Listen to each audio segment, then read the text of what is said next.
Chris is 9 years older than you.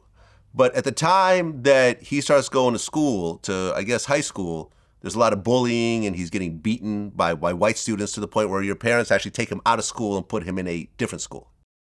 Okay, so you want the whole story? So my mother's an educator, like I said. Yeah. My mother wanted us to have the best education possible. Mm-hmm. Her logic was if we go to school in another district where she thought the school systems were better, we'd get a better education. We ended up going to a all-white neighborhood, Gerritsen Beach, Brooklyn. Very few people know about Gerritsen Beach, Brooklyn. It's very small. But we went to a public school, maybe an hour bus ride away, all white. But not only all white, poor white. Huh.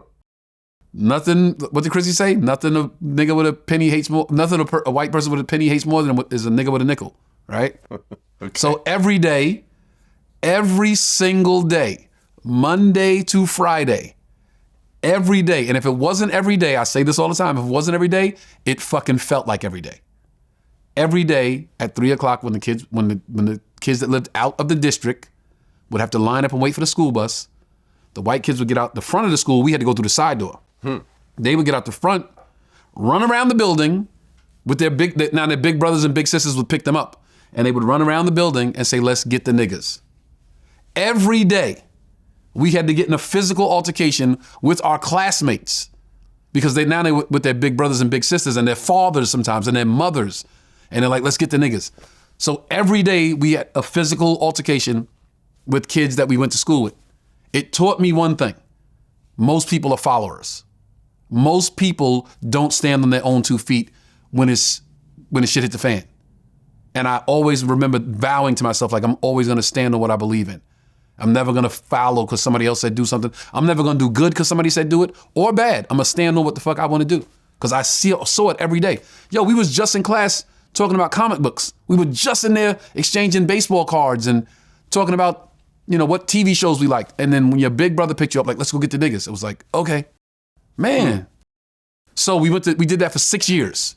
For 6 years. So you were going to the same school also? Yeah, I was, it was always a version of a rock brother in the school at some point because we also, so many of us are so many years apart. So one would leave, another one would come in. So my Chris being the first one to go to the school, when he graduated, my mother's like, okay, we got to get him somewhere else. My brother Andre went through it. I was going through it. My brother Brian went through it. With Chris, it was different because she kept him in the neighborhood for junior high school.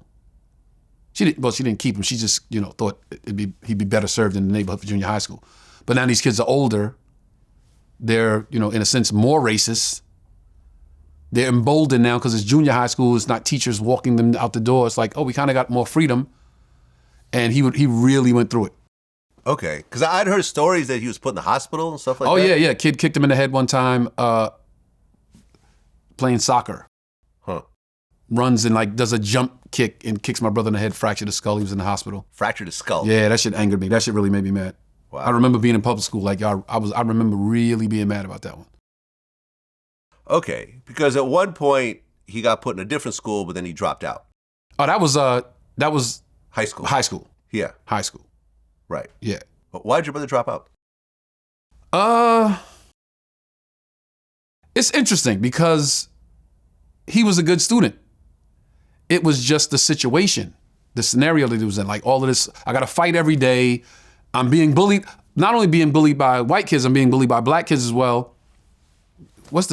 I could just get this degree. You mean, he says it himself, like I could take this test and don't have to go through 4 years of this bullshit. If I take this test, it's 3 hours, But my mother being the educator was like, okay, weeks and weeks and weeks of them going back and forth about that decision.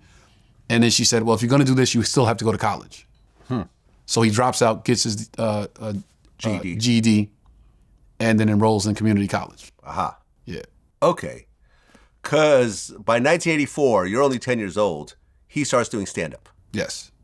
And I guess Eddie Murphy saw him at a club. Yes. Eddie Murphy saw him at the comic strip. Yeah. Took him under his wing a little bit. Did him a favor. Yeah. Did him a favor. Take him under his wing is a big statement. Did him a favor. Did him a favor. Yeah. Right, because in 85, he showed up in Crush Groove as the person standing next to a club phone during fight. While Russell and Run were fighting. They slide past him. Yeah. Exactly.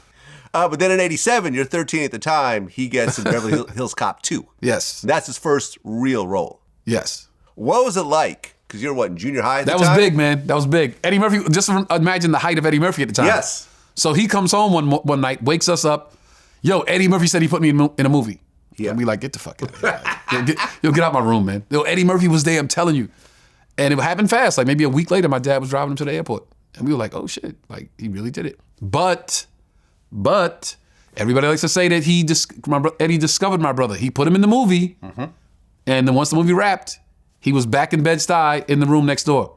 Okay, so you were still living at home. There was no, hey, we out of here. There was, okay, I was in a movie. Yeah. Which actually made shit worse. Because now we in the hood, and it's like, yo, that's the motherfucker that was in the movie. Why aren't you in a mansion?